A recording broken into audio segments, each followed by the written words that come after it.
I know. It's been a while since I made the last video. Today, I have a big secret for you. There's a lot of tips how to grow a big chest, baby.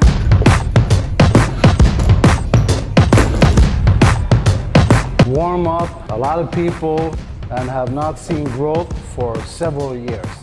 And the reason is because you're using your shoulders and you're using your triceps more than you should. Tip number one, people say squeeze the bar, blah, blah, blah. You know, this is a good thing, but always remember, if you can't feel tension in the muscle you're trying to grow bigger or grow stronger, is a pretty good indication that you're not involving it as much as you like. Try bending the bar, but in reality it means you're trying to move your arms down into a position where you can actually feel you tightening up your chest.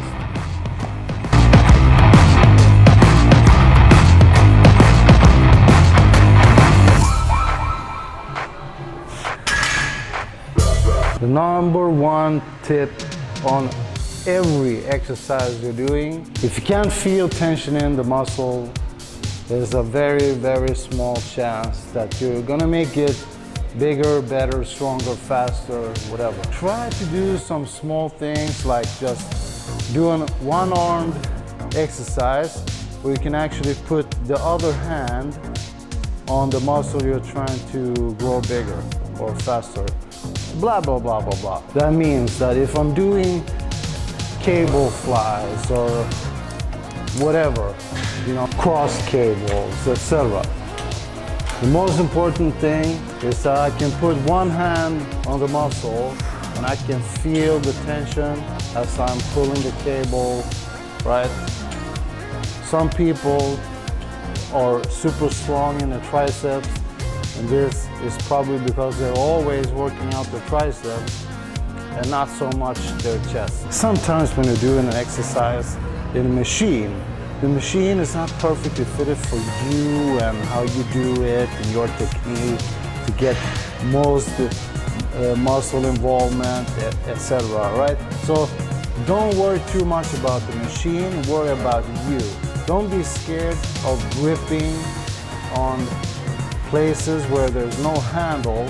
As long as you can feel the tension, that means that it's okay. So for example, in this machine, sit like this. You can either grip it like that, and I feel nothing in my chest. It's all triceps. Like this, it's a little bit more chest, but I have problems when I go up. In the middle like this, and then I can actually just squeeze my chest, my lats a little bit, and feel I'm tightening up my chest a lot more. Make the machines work in your favor instead of going around and crying that this machine is bad, blah, blah, this doesn't have this. Listen, the people had almost nothing back in the 50s and they still look good as hell. Stop crying, start working out.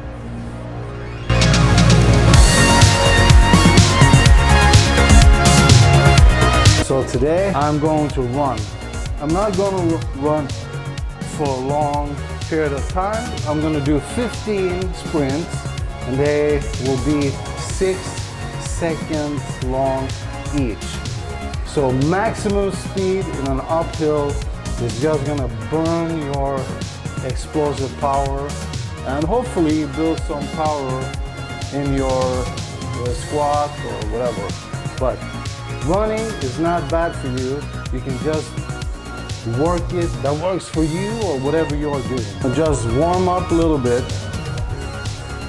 Start, you know, slowly. When you're running super fast, it's very, very, very risky. And it's easy to pull a muscle. And if you haven't warmed up well enough, the odds are that you're probably gonna injure yourself. You might not feel it, but the injury still might be there. And just waiting and waiting and waiting to show its ugly face when it's not a good time for you. when you're almost there, when you have almost reached your goals or ambitions, whatever they are. Warming up when you're doing explosive things is super important. Much more important than when you're doing like high strength training, because you're moving the bar or whatever kind of slow. So of course it's important, but when you're doing explosive stuff, you have maximum effort, power. It's very, very, very, very risky. So keep safe. Let's do this. A very nice way to warm up is to walk backwards. Underestimated way, getting a nice range of motion, warming up and staying injury free. Running backwards or walking backwards, but I don't know. We did it a lot when I was a kid, warming up in soccer, basketball, etc. Now I'm starting to warm up, increasing the speed a little bit, 5 degrees. Now we're just gonna bring the speed up and up a little bit to get it close as possible, to go 6 seconds maximum effort. So I'm gonna do one more pull on 8 degrees speed up to 16, and hopefully that's no problem. And then I'm gonna try to bring it as close as I can to my maximum speed. All right, let's go.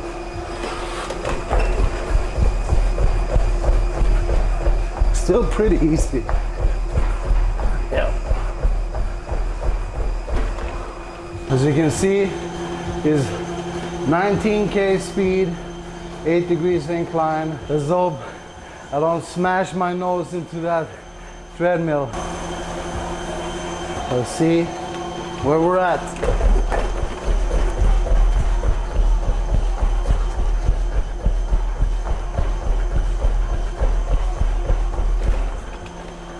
Easy, 21.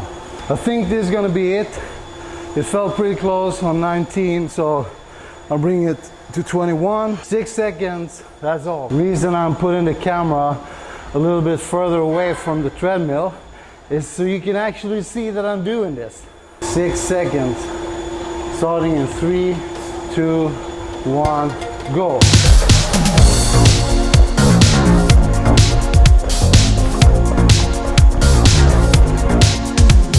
Yeah, you can actually bring it up a little bit. 22, 45-second break. You're gonna speed up the video here, so you don't have to watch me for 45 seconds. Okay. 3, 2, 1, go.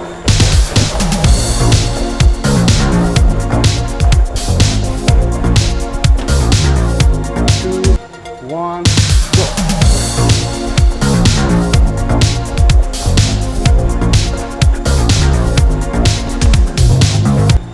Whew. Okay, 12 to go.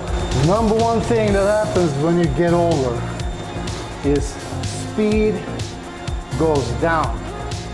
It actually plummets as you get older. I feel like I'm pretty fast still, but I'm not as fast as I used to be. There's no way. Yeah, I wish I was, but not happening. 2, 1, go.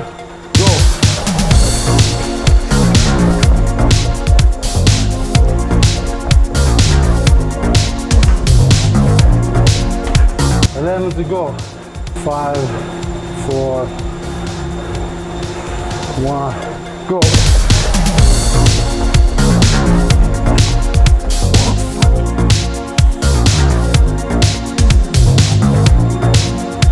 And